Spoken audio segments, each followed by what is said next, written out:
কাৰো মনত ভেদভাৱ নাই হিন্দু কি মুছলমান একে আল্লাহৰ ফৰমান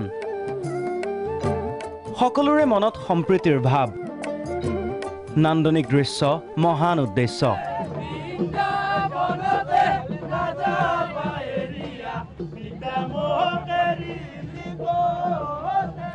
পৰিৱেশ দেখি সজীৱ হ'ব মানুহ হোৱাৰ গৌৰৱ মানৱতাৰ ওপৰত জানো ধৰ্ম আছে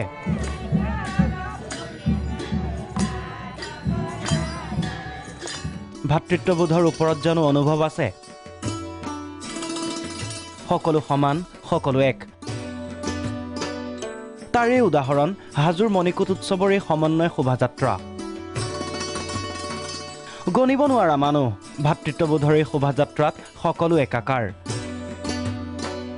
হাজোৰ এই সমন্বয় শোভাযাত্ৰাত অংশ ল'লে 1 লাখৰো অধিক লোকে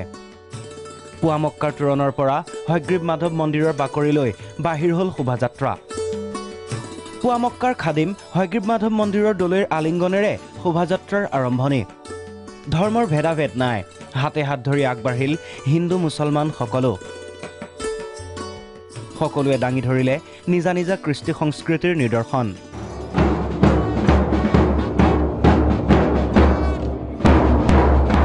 আমাৰ ইয়াত হিন্দু মুছলমান বুদ্ধিষ্ট বা শিখ কোনো ভেদাভেদ নাই আমাৰ কোনো জাতিভেদ নাই আমি সকলোৱে এক হিচাপে আমি কাম কৰোঁ আৰু এই বস্তুটো অইন জেগাত আছে নাথাকে আমি নাজানো কিন্তু আমি ইয়াত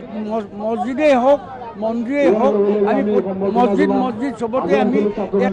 একেধৰণে হিন্দু মুছলমান চবে আমি একেধৰণে আমি কাম কৰি গৈ আছোঁ মুছলিম ভাইসকলেও আমাৰ মন্দিৰৰ ফালে আহি তেখেতলোকে আমাক সহযোগ কৰে আমিও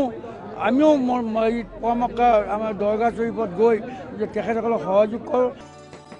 এইবাৰৰ মণিকূট উৎসৱত অংশ ল'লে অসম সাহিত্য সভাৰ সভাপতি ডক্টৰ পৰমানন্দ ৰাজবংশী আছুৰ সাধাৰণ সম্পাদক লুৰিণজ্যোতি গগৈ জনপ্ৰিয় গায়ক নীল আকাশ অভিনেত্ৰী প্ৰীতি কংকনা বেহাৰবাৰী আউটপোষ্টৰ কে মোহন আৰু কামৰূপ গ্ৰাম্যৰ উপায়ুক্ত কমল কুমাৰ বৈশ্যই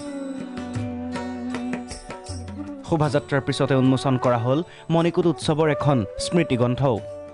1992 চনৰ পৰাই প্ৰতি বছৰে এই শোভাযাত্ৰা বাহিৰ হৈ আহিছে আছুৰ উদ্যোগত এইবাৰো তাৰ ব্যতিক্ৰম নহল উদ্দেশ্য ভাতৃত্ববোধৰে নিদৰ্শন দেশ বিশ্বৰ ওচৰত দাঙি ধৰা অংশগ্ৰহণ কৰি প্ৰতিজনৰে সন্তুষ্টি